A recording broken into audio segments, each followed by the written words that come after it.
fësal sama mbetteel ak sama naqar ndax bu ñu jëlee ndoxu Sénégal jox leen ko waa Sen'Eau muy société privée nga ni prévoir loolu woon ni Dakar état yi dina jóg prévoir woon ni demande bi na yokk loolu am naa ci mbetteel am naa ci naqar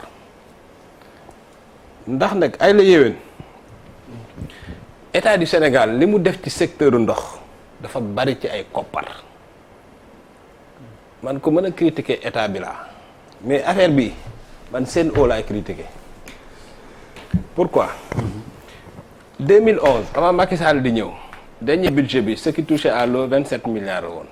tey 124 milliards la rien que Kër Massar nu ñu ko wax Kër Momar Sarr 3 l'État a débloqué 274 milliards ci xaalisu sénégalais yi ba pare sénégalais yi mënuñoo am ndox ngeen xam ni pays développé lañ boo xam ni taux de croissance bi ku ne xam na chaque année y a au moins 3% de qui s'ajoute à la population parce que mën leen jox ngeen di exploiter ndox mi di gérer ndox mi te xamul leen ni population bi day yokk xamul leen ni Dakar dafa tuuti population bi dëkk fa donc ils sont obligés de construire en hauteur donc am naa ci mettal am naa ci naqar beneen affaire bi mooy yow en tant que sénégalais même bu fekkee da ngay liggéey Sen'Eau est-ce que jàpp nga ni yanu na maanaa ñu créer deux sociétés SONES gafa réew mi di fa dem ñuy supporter dépense yépp parce que infrastructure yépp SONES moo koy def yéen ñu jox leen li gën a neex mooy exploitation ngeen jël seen exploitation jël seen marge jël seen xaalis dem seen yoon nit ñi duñu am ndox man je pense que gis nga affaire ndox tey su ma doon bokk ci ñuy xel président de la république li ma koy wax mooy président mun ma ne ko Abdoulaye bi mu ñëwee dafa fekk ñu jël suñu courant jox ko Elio Hydro-Québec courant yi di xuy facture di cher kenn mënta am courant Abdoulaye Wade ni lii duma ko def dagg contrat bi jëlaat courant bi Senelec ay Sénégal yi di ko gérer tey courant bi moo gën a régulier ndox mi Abdou Diouf il avait fait un choix important bi ñuy njëkk a wax naan dañuy privatiser Sonatel déedéet dafa gis benn Sénégalais bu tudd Cheikh Tidiane Mbaye doomu Kéba Mbaye mu jox ko. mais Yérim à part que courant bi su Wade doxul. non waaw même bu doxul. mais après dem nañ ba Sénégalais jël ko. doxal ko mu dox.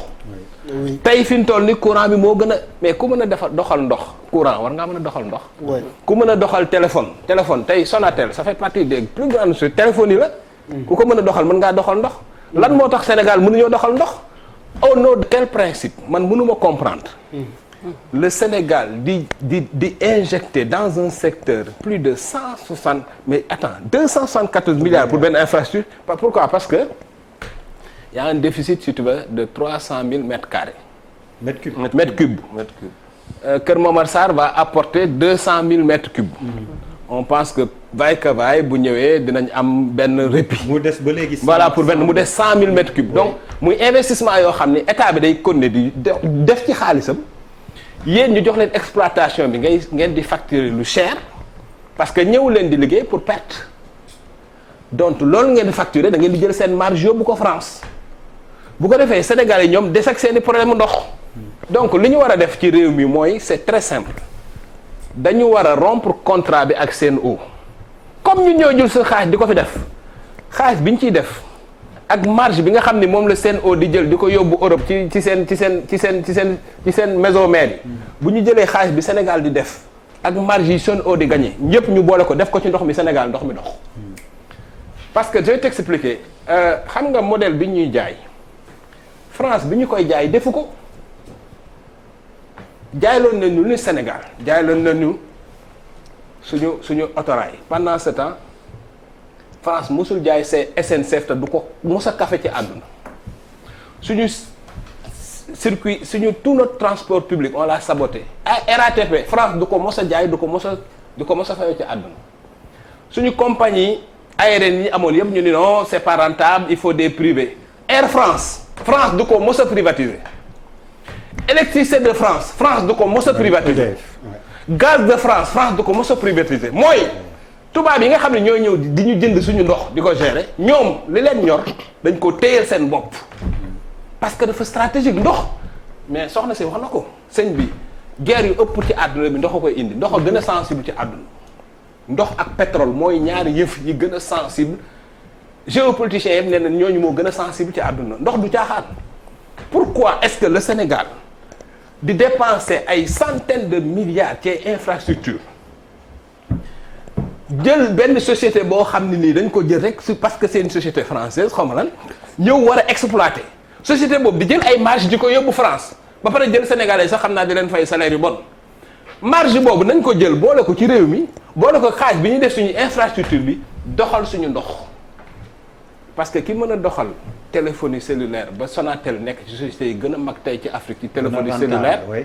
di dox Macky Sall bi mu ñëwee nommé Matar Cissé dafa doxal courant bi tey on peut tout dire Sénégal mais courant bi mi ngi dox noonu ñu def bu ñu jëlee suñu xaalis ak marge yi ngeen di yóbbu boole ko dinañ am ndox sëñ bi